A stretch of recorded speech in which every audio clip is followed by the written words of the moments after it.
Her alarm goes off and she gets up to watch the morning news. Doesn't work no more but tells a lot of stories about her youth. Drinks more lately, ain't got pills in many different colors too. Morning light is showing, she moves the chair to look out at her view.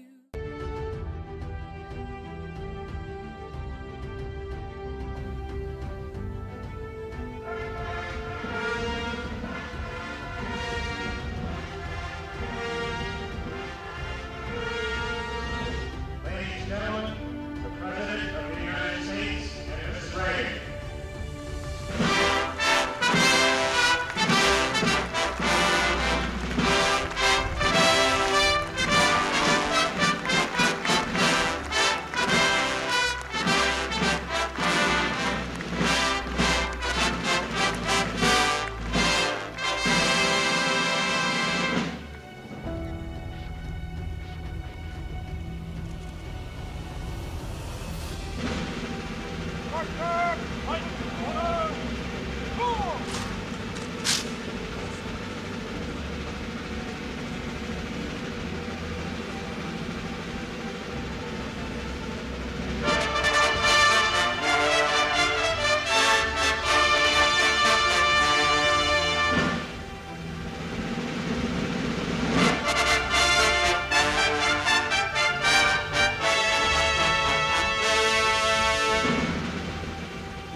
Ladies and gentlemen, the national anthems of the Republic of the Philippines and the United States of America.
Mr. President, Mrs. Marcos, it gives me special pleasure to welcome you to the United States. Mrs. Reagan and I have been long looking forward to returning the hospitality you showed us on our 1969 visit to your country. Our two peoples enjoy a close friendship, one forged in shared history and common ideals.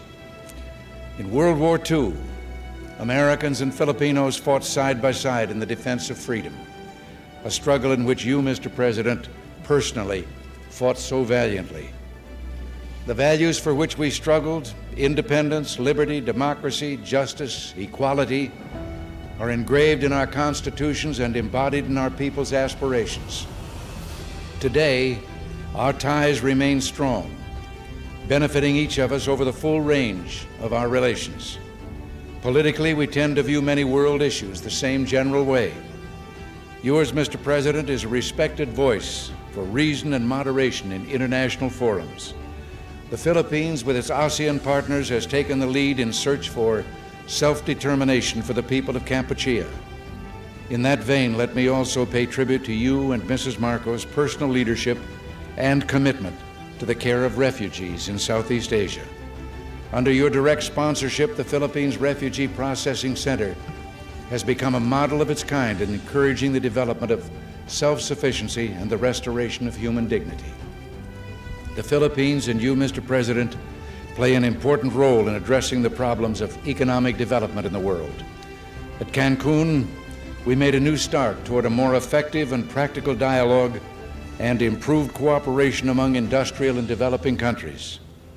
Your leadership in that area, Mr. President, is vital and widely respected. Under your leadership at home, the Philippines can boast a record of solid economic growth over the past decade, attributable in significant part to its hospitable attitude toward free enterprise and private initiative. Your country's dedication to improving the standard of living of your people is an effort in which we've been delighted to participate through bilateral and multilateral economic assistance. Your continuing interest in better nutrition has led the Philippines to achieve self-sufficiency in food grain production. You can also point with pride to the success of your rural electrification program, now bringing benefits to an increasing number of remote regions. And I find it a matter of personal satisfaction that your country and my home state of California are both pioneers in developing geothermal power to replace expensive energy imports. The United States remains the Philippines' leading trading partner, and American firms are the largest foreign investors in your country, reflecting their confidence in your progress and prospects for economic growth. We have welcomed the growing two-way trade between our nations and have been pleased that we've been able to keep our markets for the products of your growing manufacturing and industrial sector the most open of any country in the industrialized world. America considers itself especially fortunate to have nearly 1 million persons of Filipino heritage now residing in our country. They bring with them their energy and their talents, and they contribute enormously to the rich diversity of American society. Similarly, thousands of Americans, enchanted by the beauty of your nation and by its people, have chosen to live in the Philippines. Our security relationship is an essential element in maintaining peace in the region and is so recognized. This relationship, one of several we have in the Western Pacific, threatens no one but contributes to the shield behind which the whole region can develop socially and economically. Mr. President, under your leadership, the Philippines stands as a recognized force for peace and security in Southeast Asia through its bilateral efforts and through its role in ASEAN, which is the focus of our regional policies in Southeast Asia. Mr. President and Mrs. Marcos, the United States deeply values its close friendship and alliance with the Philippines. We seek to use this visit to further strengthen our ties with your country. Nancy and I are personally delighted that you're here, and we say welcome to the United States, welcome to our national home.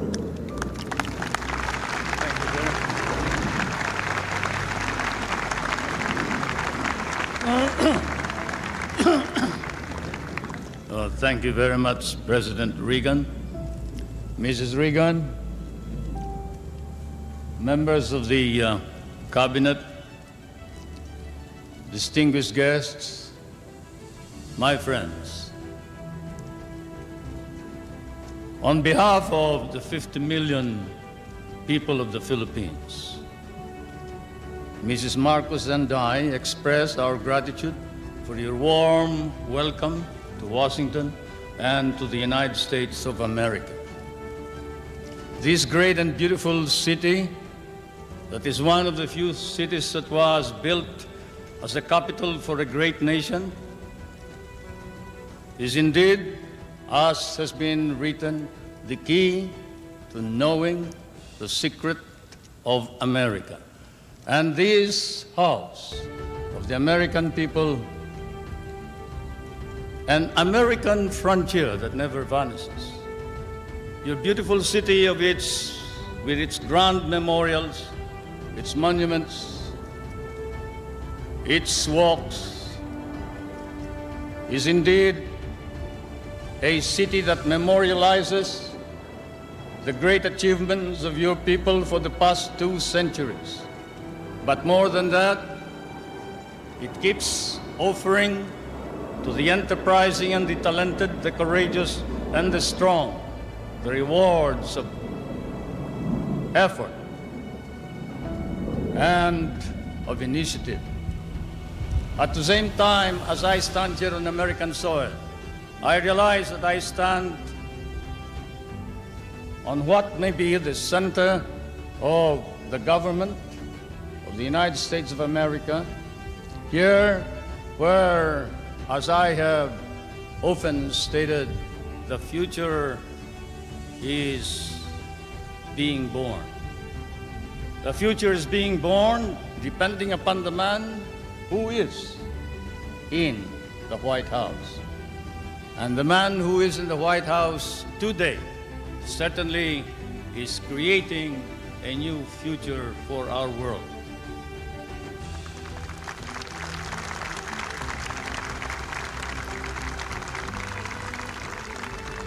For Mr. President, I come from that part of the world wherein the poorest of the world's population live. I come from that part of the world that cherishes an image of America with its ideals, its dreams, its illusions. I come from the Philippines, a part of Asia which has been molded along the principles of American democracy. We learn to love these ideals and principles, and we lost 1 million of our people fighting for them in the last war. We have always stood by these ideals. We shall continue to do so, whatever may be the cost, at the risk of our fortunes, our lives, but more important of all, our honor. We stand for the ideals of democracy that is our legacy from the United States of America.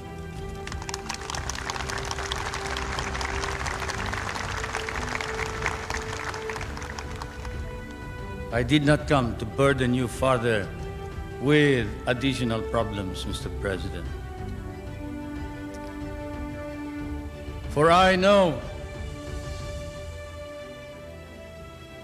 that, as I have said in many a speech before my own people and before the world, fate and destiny has decreed that the United States of America be the trustee of modern civilization against the threat of a possible second dark ages.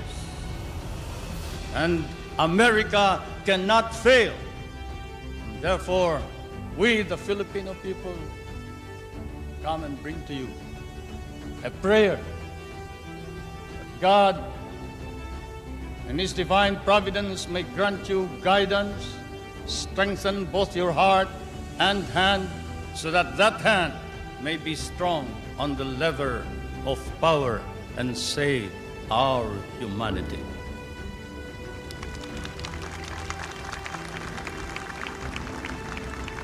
If America fails, then the world is lost. And thus, Mr. President, I can assure you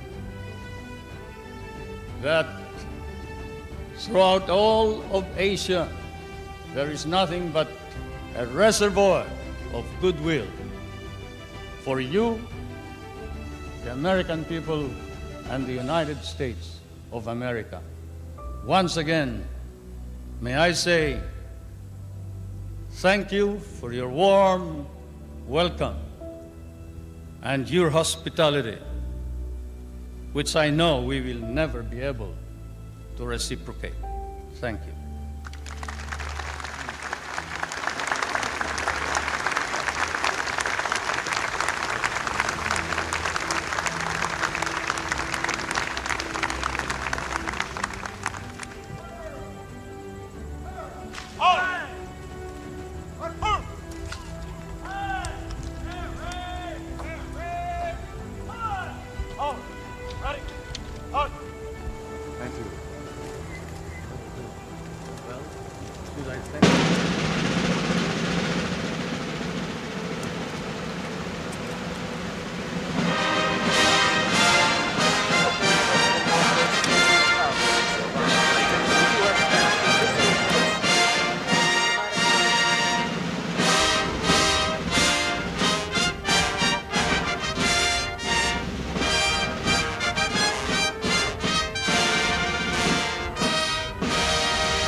Good afternoon, and welcome to the National Press Club.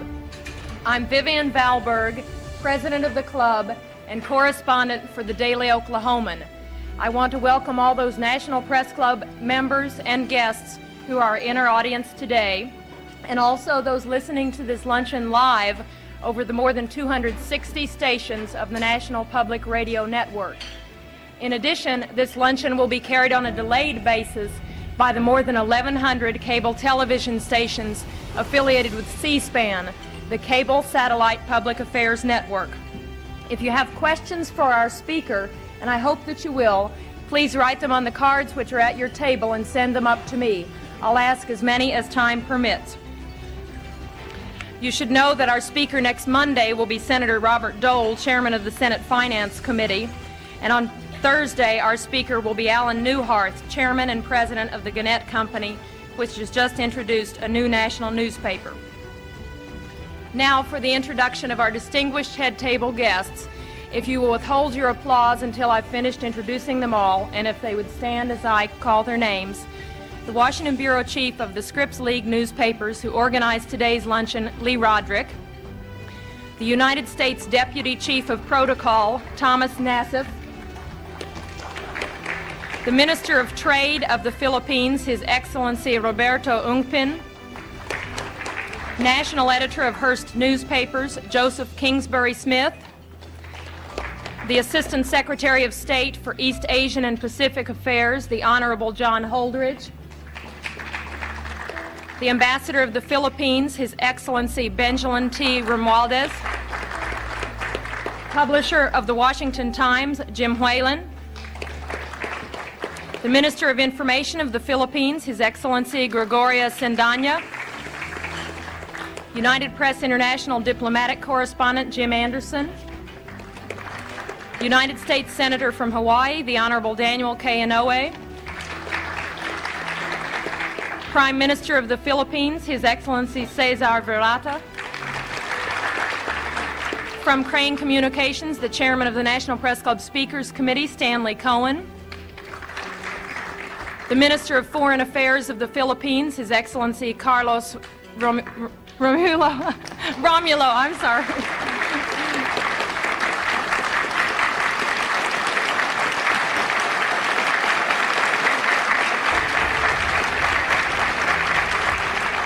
The Associated Press diplomatic correspondent, George Guetta. the Minister of Defense of the Philippines, His Excellency Juan Ponce Enrile, American Ambassador to the Philippines, the Honorable Michael Armacost, President of the National Press Club of the Philippines, Ben Rodriguez, Assistant General Counsel, International Affairs of the Treasury Department, Russell Monk, and the Chicago Tribune diplomatic correspondent, John McLean.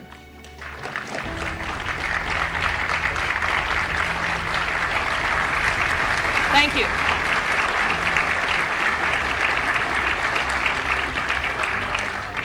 Our speaker today is the President of the Philippines, Ferdinand Marcos. It has been 16 years since President Marcos came to the United States on an official visit, and 16 years since we first welcomed him to our podium at the National Press Club. When he appeared before us then, he had just been elected president of the former American colony, which became an independent nation in 1946. We knew Marcos was a war hero.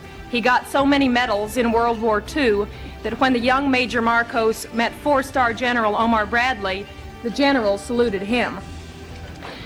We also knew he was a persuasive fellow. How else could he have managed to get his wife, who is known to be strong and bright, to marry him after they'd known each other for only 11 days? And we knew he was experienced in overcoming political adversity. After all, the first case Mr. Marcos ever won as a lawyer was when he successfully defended himself from prison against a charge of murdering a political opponent of his father. The president of the press club at that time, Win Booth, remarked at the great warmth of the greeting Mr. Marcos received in 1966 and said, and I quote, "Your very presence reminds us that you and your great people are the faithful allies of our country in time of trouble. And that, sir, is something the American people and the men and women assembled in this room are not about to forget," end quote. But much has happened in those 16 years. In the interim, Mr. Marcos declared martial law, or what he called constitutional authoritarianism, and did not lift it for 11 years. There have been charges of corruption, abuses of human rights, and political repression, and recently the Archbishop of Manila called openly for him to resign. But through it all, Mr. Marcos has remained president, and this week, President Reagan warmly welcomed him, stressing the many common ties between the two countries. The New York Times recently said, quote, "In a country that is deeply sensitive to style, Ferdinand Marcos has it, and it has allowed him to take the sweeping actions that in essence converted the nation from an ill-functioning, raucous but free democracy into his personal fief and seemingly permanent possession," end quote. President Marcos comes to us today as the head of a nation with a long friendship with the United States, a nation considered crucial to America's defense strategies in Asia. We are eager to hear what Mr. Marcos has to say. It's my pleasure to present to you Ferdinand Marcos, President of the Philippines.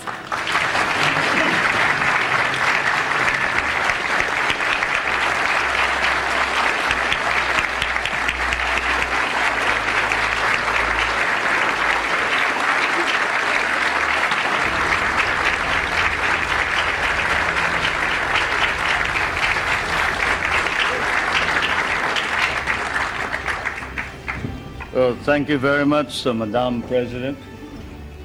Distinguished guests, my friends.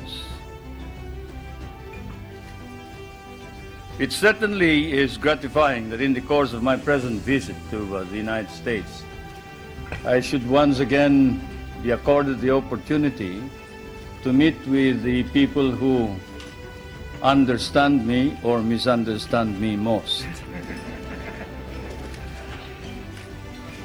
I'd like to thank all of you.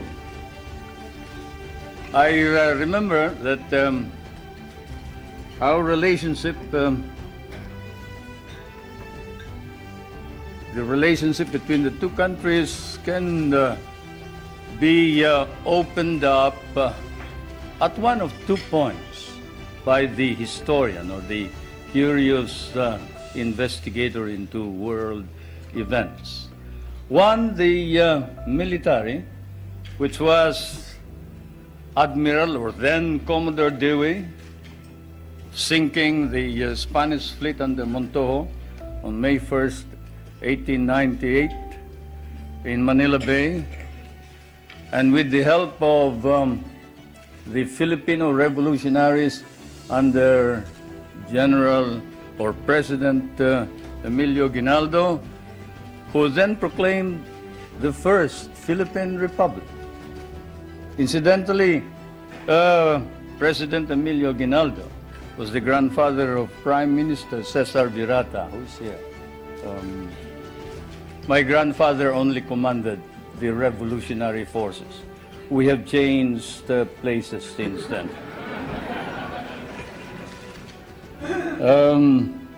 Either that point of entry is chosen or the more sedate commercial one 100 years back. 1796, the brig Astrea, sailing out of Salem, Massachusetts, towards Lisbon, and then to Manila, selling her wares there for 5 months, carrying that amateur and self-taught mathematician and navigator, Nathaniel Blow-Ditz, whom you must have heard, who later in 1806 authored The Practical American Navigator, for he had discovered the simple way of determining longitude through the long voyage across the Pacific. The American government bought the rights after 2 editions, and it has become standard text for all those who will study salesmanship from Kings Point to Annapolis. Either way, it has been dramatic and historic, and it was always to be so.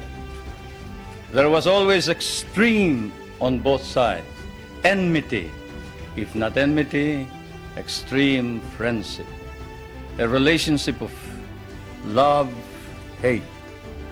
And this is my fate and destiny. I thank you all for this privilege and this honor.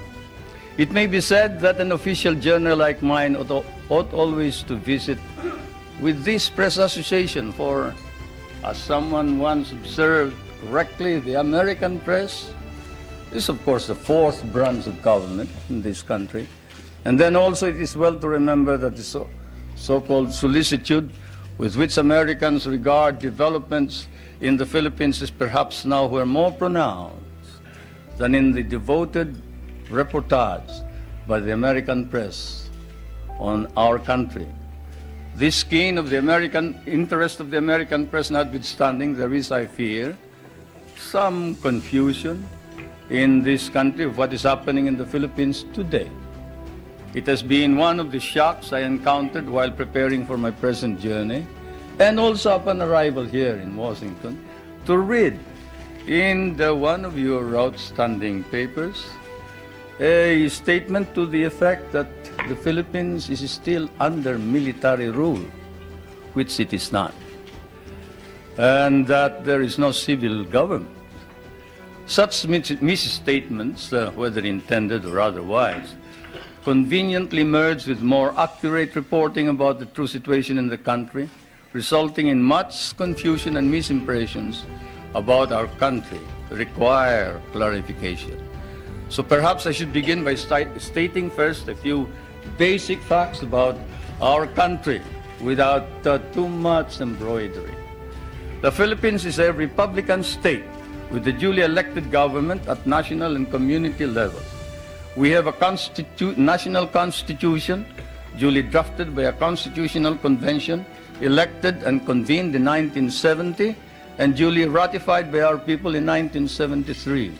Under that constitution, ours is a modified form of presidential government with a National Assembly constituted by assemblymen elected by regions in 1978, and a president directly elected by the people in 1981. Legislative power is vested in that National Assembly, while the executive power is vested in the president. And the party in power, the party that won the most number of members in this National Assembly, choose the leader of the legislature legislature, and the leader is the Prime Minister, and he's no other than Prime Minister Cesar Virata.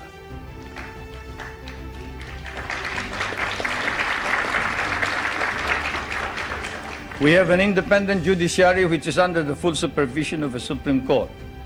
While it is claimed that human rights are not protected by the courts, or that civil rights are not duly enhanced by the Constitution, because there is no way of seeking, say, the remedy of a writ of habeas corpus. The truth of the matter is anyone can petition for a writ of habeas corpus in the Philippines. In fact, all those who have been apprehended as having brought in hundreds and hundreds of firearms bought from the PLO and other sources, and who have bragged openly in the television when they are caught that they were the leaders of these rebel groups, and who later changed their tone on the advice of their lawyers, went to the Supreme Court and were able to obtain an order from the Supreme Court for the Philippine government to bring the bodies of these people before the Supreme Court, which we did. There is not a single man who has filed a petition for a writ of habeas corpus who has not been able to compel the government to bring the body of all those petitioners to the Supreme Court. In fact, the Supreme Court ordered an investigation on the allegations of torture, and the results were negative. The doctors testified that they examined all of these persons, all these petitioners, during the period of confinement, and they never complained about any mistreatment or torture. And some indiscreet remark indicated that this was merely said on the advice of the lawyer as a preparation for defense in the criminal trial. Now let's review the overall measures. All measures that have been issued by the President were issued at his instance alone? No. They are issued after a meeting of what is known as the party caucus. You who have studied constitutional law know that in a modified parliamentary or presidential form of government, the President actually doesn't make the decisions. He may lead the party, and therefore in the caucus, he may exert influence in the caucus, but the caucus decides what is going to happen, what is the policy to be adopted. In fact, our Constitution institutionalizes this procedure and states that the program and policy of government shall be adopted by the cabinet, submitted to the President for approval, but shall be responsible to the members of the National Assembly or the Batasang Pambansa, and for which the Prime Minister must stand. If he is rejected, then he must quit, he must resign, and a new Prime Minister must be appointed. Now, all cases are appealable to the Supreme Court, including cases of security against the state. We have a system of local government and administration throughout the country. In all, there are 73 provinces, 60 cities, 1,502 municipalities, 42,000 barangays, in each of which there are regular elections. Barangays are the villages. We just had elections this year. The election for president occurred in 1981. Under the Constitution, the people have a right of recall. They can recall anyone who has been elected by 1/5 of all the voters who voted in the last elections. A vote of 1/5 will suffice to call a new election for any given post. Our Constitution likewise provides for a Bill of Rights, which guarantees protection of the political and civil rights of all individuals, regardless of color or creed. Incidentally, that statement allegedly made by Cardinal Sin has been denied by Cardinal Sin. I was surprised that you haven't heard about it. This just goes to prove that there is some time lag when you move towards the West.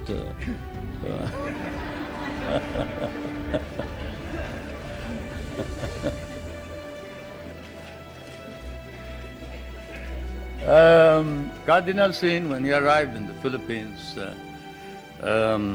appeared before some of our friends and said, look, there's no quarrel between the church and state, and the church and state are separate. I have no intention of intervening in political affairs. I have not stated that the president should resign. That's his business. That's the business of the people.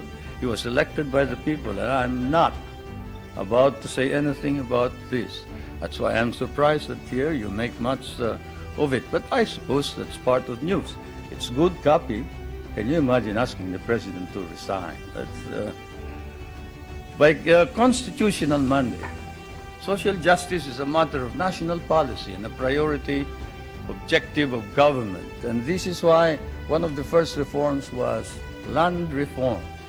You know, when I proclaimed martial law, I didn't proclaim martial law alone. It is made to appear as if I just signed the decree and said, I impose martial law on each and every one of you. No. I asked the legislature to please pass a law proclaiming martial law because there was anarchy in the country. Now, let me say this. The opposition was strong, and they were members of the Security Council, and somehow they adopted a resolution which required that there be a unanimous vote for the armed forces to be able to move. And therefore the armed forces was immobilized. At the same time, I asked the opposition party to come and join me in a coalition government. I offered one half of the cabinet. And of course they laughed at me and said, why should we join you? We're going to take over the government. By the time you are through with the exercise, you're dead, politically and otherwise. So, and they refused to join me. I asked the advice of the judiciary. I asked the Supreme Court justices, the Court of Appeals justices, and the members of the private sector. And all of them told me there's only one man who can proclaim martial law, and that is the president. And you are it. You are the only one who can proclaim martial law. This is why I must carry this particular mark in our history. I could not have transferred it to the legislature. Why? Because the legislature did not have the power. What does the Constitution provide? The President shall be the Commander-in-Chief of the Armed Forces of the Philippines, and he may order the armed forces out to quell any disorder, riot, rebellion, invasion, insurrection, and in case of invasion, insurrection, rebellion, or imminent danger thereof, when the public safety requires it, he may suspend the privilege of the writ of habeas corpus or proclaim martial law throughout the Philippines or any part thereof. What does that provision provide? It provides that only the president can proclaim martial law. I repeat, that is why I had to assume responsibility. And I am not one for shirking duty.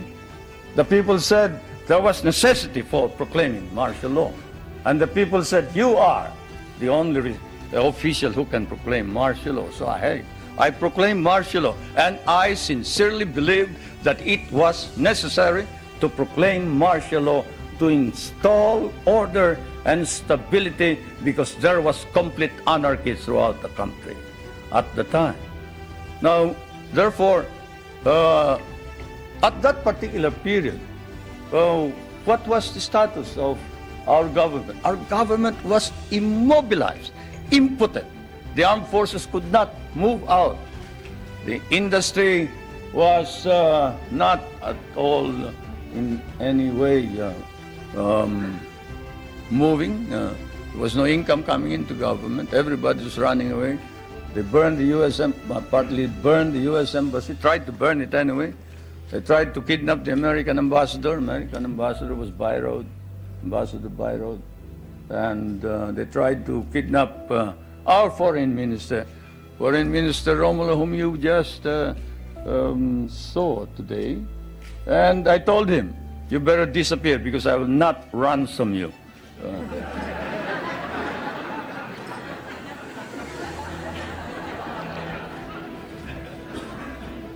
But whatever it is, they burned the Manila International Airport, they bombed the Supreme Court, they bombed the Constitutional Convention, they bombed the City Hall, they burned part of Malacanang Palace, they attempted to kidnap my children, they attempted to kill the president 8 times. There was, of course, an attempted assassination against the First Lady. You all know about that. And this required that I immediately act on it, and so I did. Now, we established land reform. We were fighting a group known as the Hukbalahap, Hukbong Nagpapalaya ng Bayan. It was socialist inclined. It was leftist. But they were friends of mine because we had fought in the Second World War together. And so I approached them and I said, look, I'm going to establish land reform.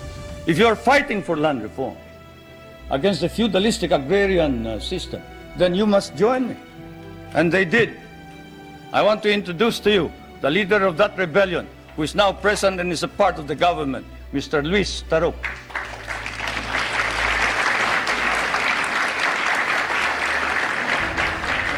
He is a member of the National Assembly. One reason why he ran to the hills, according to him, was he was elected as a member of the old legislature and he was not recognized as such. He and the others. Now I want to introduce to you another leader of the Free Farmers Federation, which is also composed of farmers who wanted reform, but who are fighting for reform, but who are now joining in the effort to establish political stability and economic prosperity throughout the country, and who was Dean of the College of Law of the University of Ateneo, but abandoned his deanship in order that he may join in the effort to attain the noble mission of this new society. I refer to National Assemblyman Jerry Montemayor, President of the Federation of Free Farmers of the Philippines. I would like to introduce also to you a young man who was very active against the government in 1972 and who paraded around the streets raising the flag of the Communist Party and organized the Kabataan Makabayan, which is the red organization of the youth. And this man is Nilo Tayag. Is he here? Anyway, he is somewhere around here. But they have all joined, all these activists, to prove to you that all these stories about our being oppressive against our enemies and our friends, they've all joined the government to help reform and drive out all the corrupt people in the government. We have an ombudsman. We are the only country with an ombudsman. You know what an ombudsman is? He is the officer who watches over the corrupt officials of government. And this man has charged 1,000, about 1,000, more than 1,000 officers and employees and sent most of them to jail. Is Justice Pamaran here? He must be somewhere around. Where's Justice Pamaran? There he is. There's the ombudsman.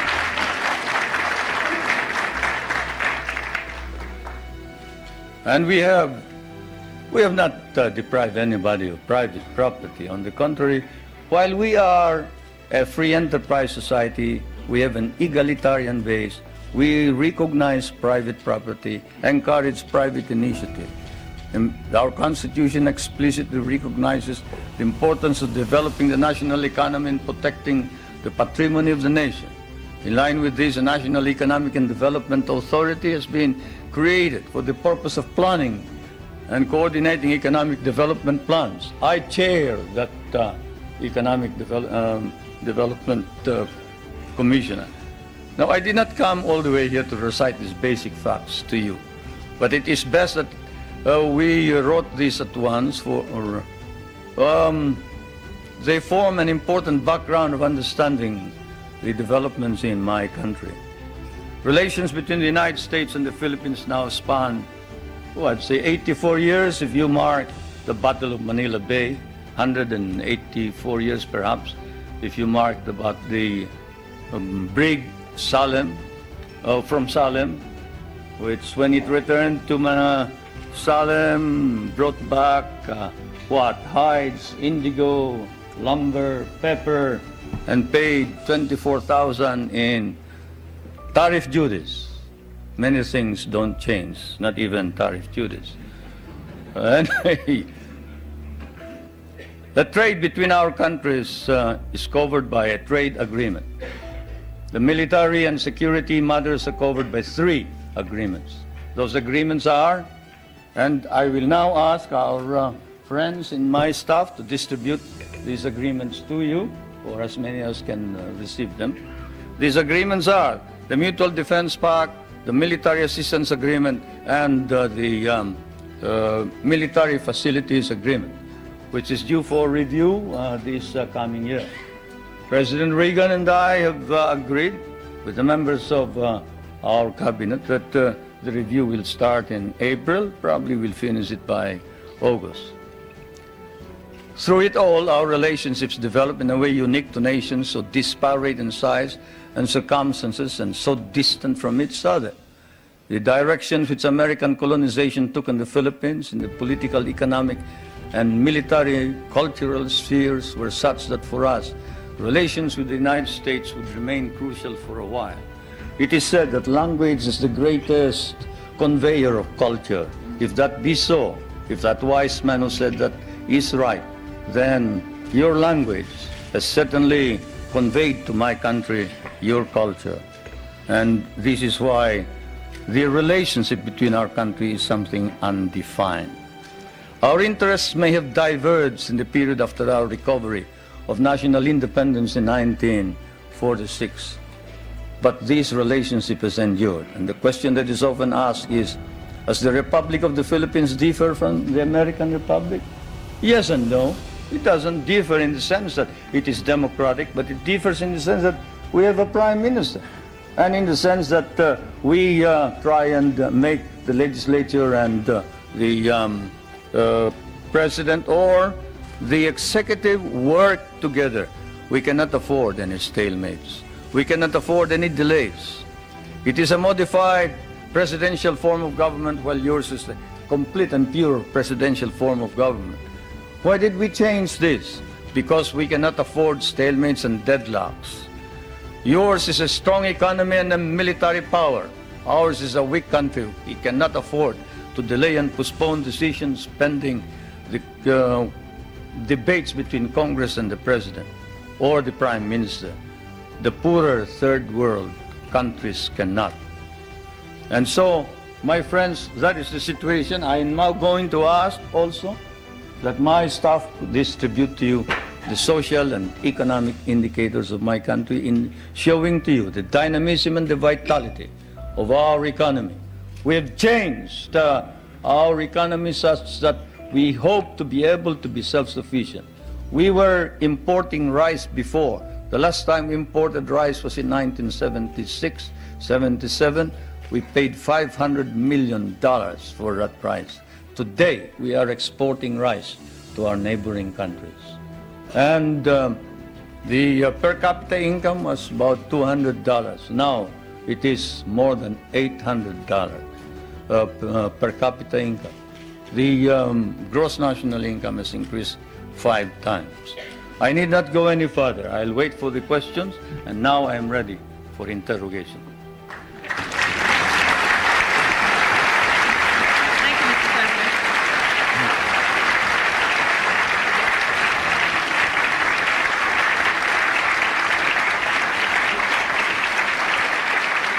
Thank you, Mr. President. Please give us details on your meeting with President Reagan. Did you seek any firm commitments? Did you get them? Well, a firm commitment as to when we are going to review the basis, yes. A firm commitment that a mechanism be set for the study of our economic problems, yes. Because as you know, the reason we have a deficit in our balance of payments is the commodity prices went down because of your domestic deflationary policies, your interest rates. But all of this can be worked out, and so it has been agreed. Secretary Reagan of the Treasury is going to meet with our foreign minister, who is also prime minister, regularly. The next meeting is next November, I think. So we have worked that out. The national security matters will be worked out by the defense minister. The two defense ministers are also meeting in November. Those are the specific ones. We have also entered into a tax agreement and air agreement. This afternoon, tomorrow, there will be some kind of agricultural agreement. As you know, we have one of the most modern and biggest concentration of agricultural and natural scientists in Asia. This is in Los Baños, the University of the Philippines. And we have biogenetics, we have plant engineering, we have, name it. You remember that the International Rice and Research Institute is based there, and that it was the one that produced the new type of rice which produced the rice green revolution. And we help your scientists produce the corn that can fight mildew. When your scientists could not produce it, we did. That center is going to be developed. We are also hoping to be able to exchange technology on non-conventional energy and other matters. It has been reported that your government will seek $2 billion in rent from the U.S. for the Philippine bases. Is this an accurate report? No, it is not. We have never talked about figures. Louder and clearer. We can understand the question. The question was, is it correct that we have demanded $2 billion in the rent? The answer is no. We haven't quoted any figure. What we have asked is this. We want a study. What is it that is necessary in order that we can perform our job? You and I know that if the Philippines is attacked, the United States is not necessarily bound to immediately react, because the provision of the Mutual Defense Pact is that you will immediately take steps as is necessary to meet the contingency in accordance with your constitutional processes. What does that mean? That means that you go to the Senate and the House of Representatives. What does that mean? That means delay while we are dying there.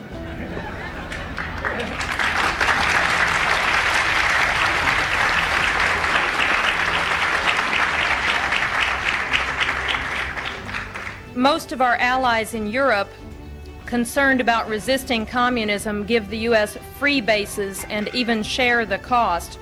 Why shouldn't we expect the same kind of cooperation from the Philippines instead of demands for more rent? Well, for one thing, you haven't exactly paid for what we lost in the last war. If we must make an accounting, 75% of our cities were devastated in the last war. We lost 1 million men.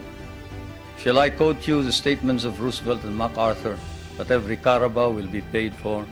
Shall I tell you that the veterans who were inducted into the USAF, the United States Armed Forces of the Philippines, of the Far East, your armed forces, were paid only 1/2 the salary of your soldiers? Shall I tell you that we almost turned communists because you refused to recognize us? Shall I tell you that I had a difficult time stopping my guerrillas, 25,000 of them from joining the communists, because precisely you sort of forgot that we had done the fighting for you, you know, and we were parts of your armed forces. But in fairness to the American Congress, when we came here and we called attention to the fact that we had been abandoned and forgotten, they themselves, in outrage, immediately passed a law recognizing the services of the Filipino and reinstating them as parts of the United States Armed Forces in the Far East, including back pay and benefits. That, Madam President, is the answer, in addition to the fact that those people that you are talking about have been making money at the expense of the United States for quite a long time, while we have not.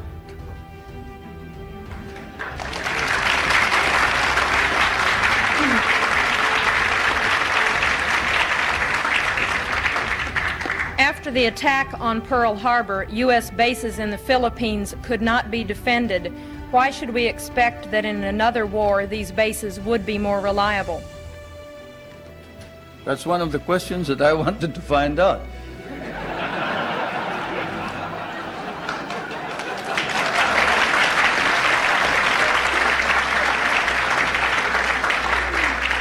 If you're going to run out on us anyway, you better let us know now.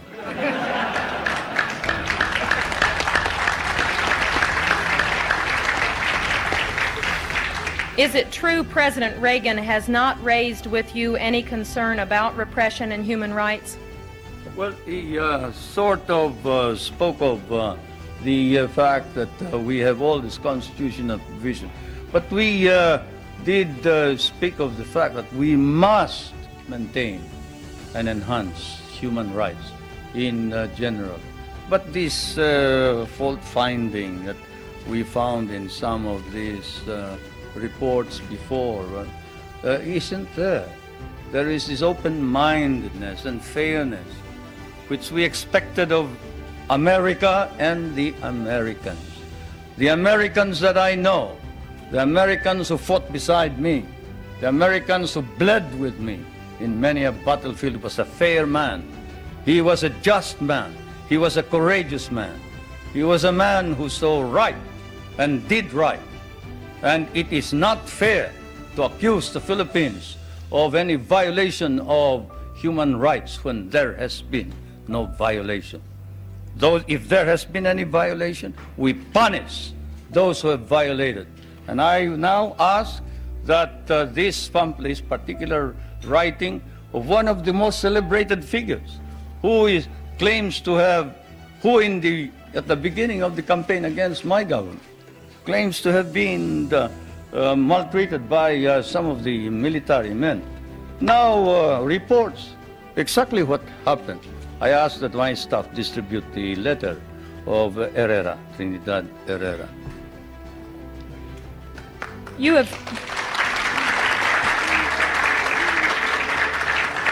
You have indicated that the allegations about political repression and human rights are overblown.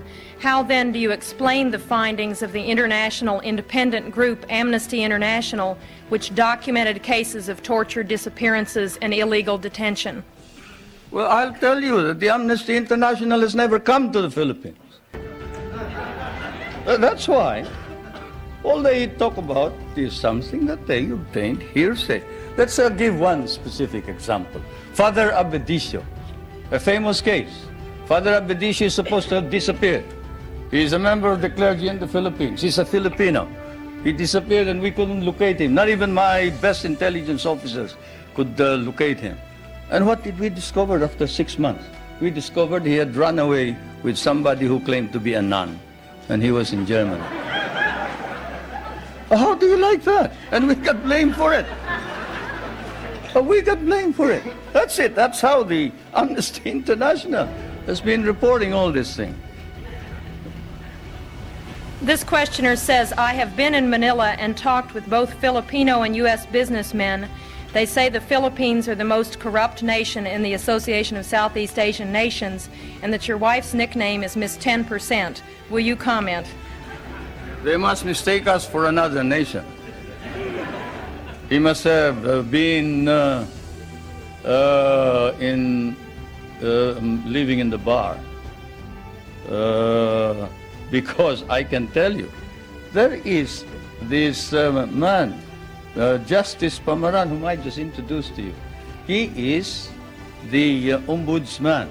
You who know what an ombudsman is, knows exactly what he can do He doesn't wait for evidence. Any rumor whatsoever, and he investigates it. You talk about my wife. Not that I would like to defend her. She can defend herself any time. She's quite capable. But perhaps that statement was said of another First Lady, not my wife. Certainly not my wife. Perhaps I can tell you that the property of the Marcoses has been brought into a blind trust. And not a 2020 blind trust either. It's a real blind trust. And we don't know exactly how that blind trust operates the property. The only property that we have control of are two or three houses, one in the province of Ilocos Norte, no, two in the province of Leyte, and one in Manila, 5. Then the schooling for the children, up to possibly a doctorate. Beyond that, all income goes into the Marcos Foundation, which is the foundation that embraces all property. Do you think that if there was any corruption by the Marcos family, that we can maintain the present prestige and leadership of the Marcoses in the Philippines? What do you think the Filipinos are?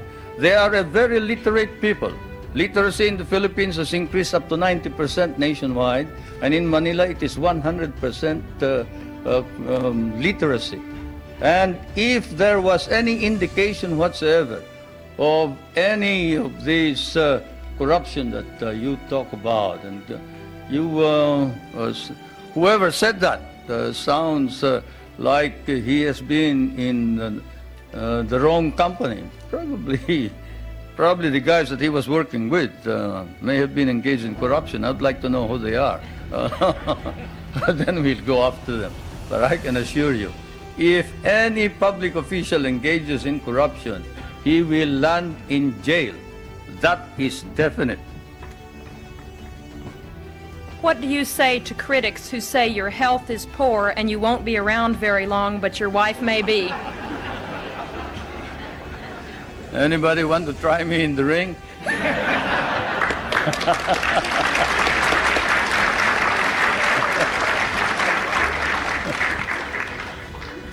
Yeah, that's ridiculous. I refuse to answer questions like that.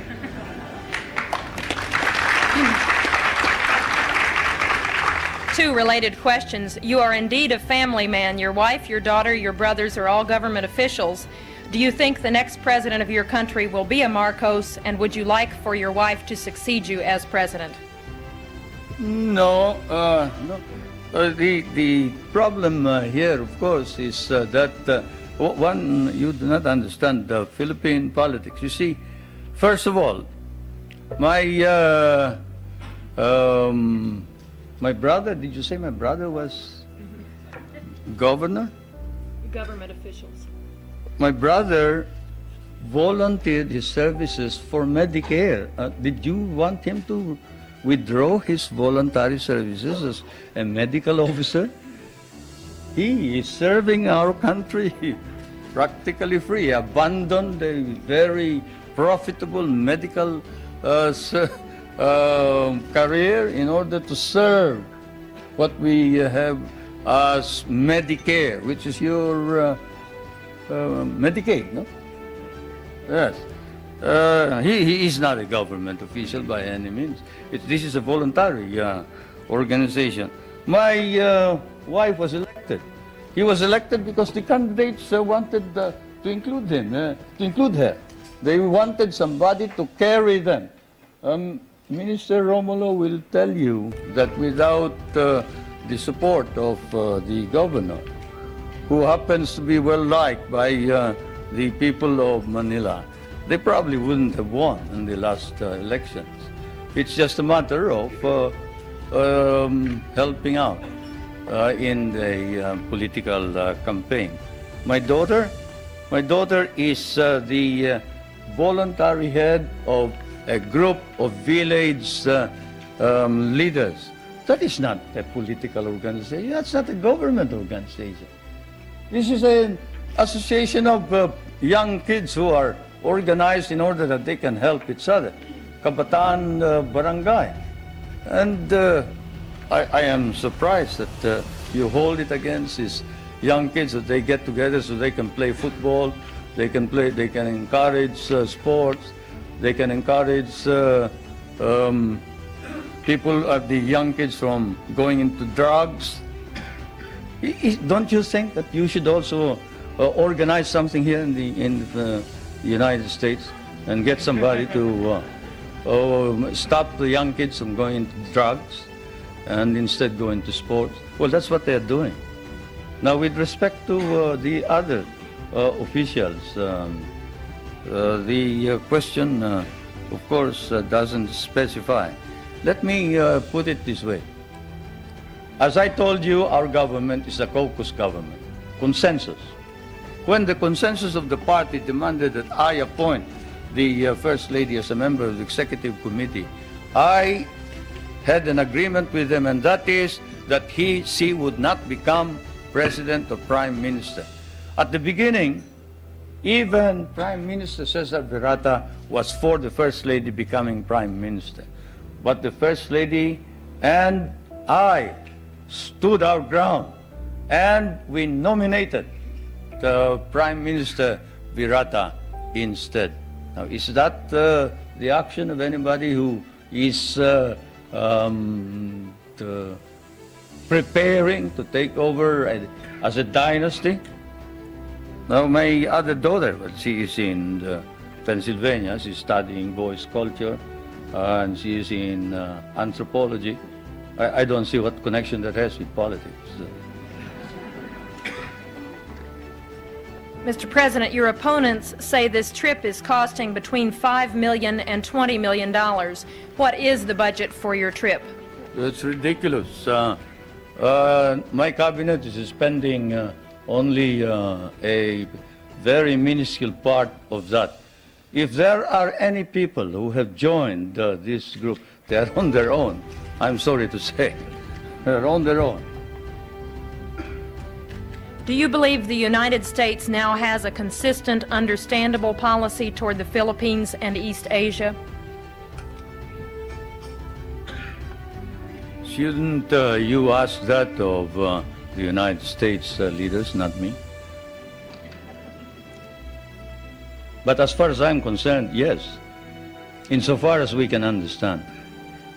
What I see is a resurgent American nation under a new leadership, trying its very best, earnestly trying to arrest decline and slide in prestige and in policy, in domestic and foreign policy.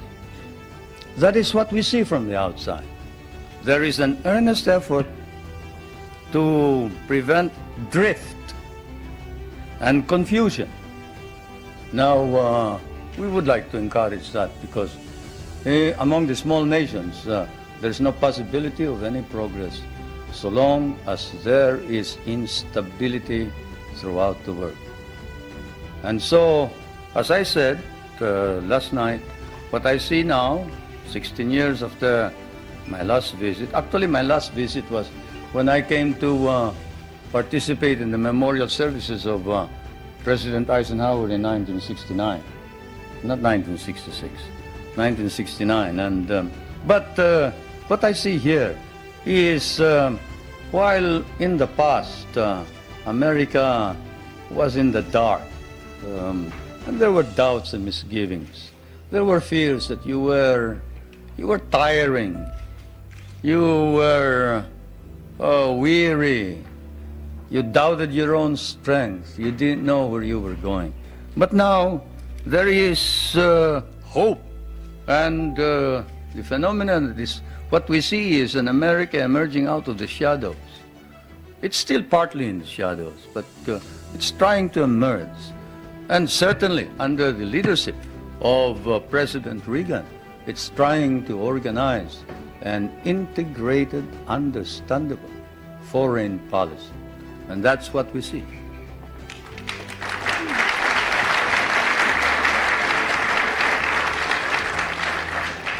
There is widespread malnutrition in the Philippines, and only 1/3 of your labor force has regular employment.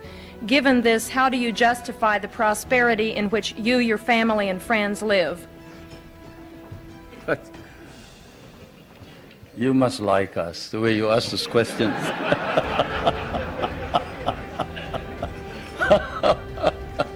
Anyway, I don't know where you get your figures, but the unemployment figure in the Philippines is 4%.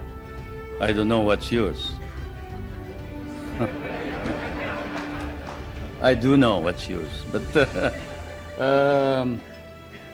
have you heard of the KKK, not the Ku Klux Klan, but we have a program which harnesses the energies of those who are half employed, like those who are in the farms.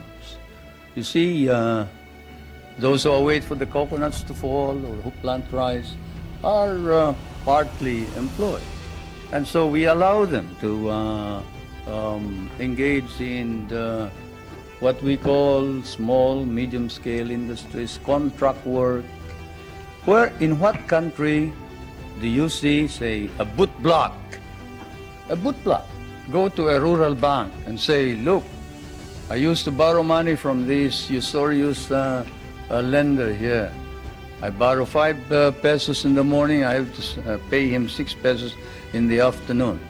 Can't you lend me 50 pesos now and I will repay you later on? I have no collateral, I am unknown, I live in the streets. And in what country will you see the rural bank lend this boot block money after looking at his shoe shine stand and gathering all the other shoe shine boys and putting them to work and getting them to repay this indebtedness, not in a week, but perhaps even in a day? Or fishermen who live a hand-to-mouth existence. Even here, in your prosperous United States, can a poor fisherman go to a bank and borrow money on his name, on his signature? He cannot, but here in the Philippines, he can. A poor fisherman can go to the bank and say, look, I live in so-and-so, and the chairman of my village can certify that I am a poor fisherman. And I would like to organize our group. Can you lend us 5,000 so I can buy a motor, I can buy a net, I can buy a small boat, and we can improve our earnings. And under our laws, we have set aside funds which then are lent out. And we have been able to lend out about 1,200,000,000 pesos under this scheme, and they have been repaid. They have been repaid, and that's the worst part about it, isn't it? Many people don't believe it, but they have been repaid. And so we have a situation where the work ethic has been encouraged. We tell everybody, you don't plant rice, you don't eat rice. You don't work, you don't get anything. But you work. We'll give you the wherewithal. We'll give you the funds. We'll teach you how to work if necessary. And we'll see to it that we will sell your products. That's what's happening in the countryside. Not all this talk about corruption and this ridiculous statements about people in government enriching themselves. When you have activists like Luis Tarok and Jerry Montemayor and Nilo Tayag and these men who were ready to kill the president, but who now says that the reforms that are being instituted are for the good and welfare of the country, you don't engage in any of this foolishness that you talk about. No, everybody is sincere and earnest about making our democracy work. And I can tell you that whoever has told you about these unwholesome observations about the Philippines, better come back to the Philippines. I'll pay for your trip so you can see what's actually happening. Thank you, Mr. President. Before I ask our final question, I want to present you with a certificate of appreciation for appearing once again at the National Press Club and with an updated version of the National Press Club necktie. Thank you.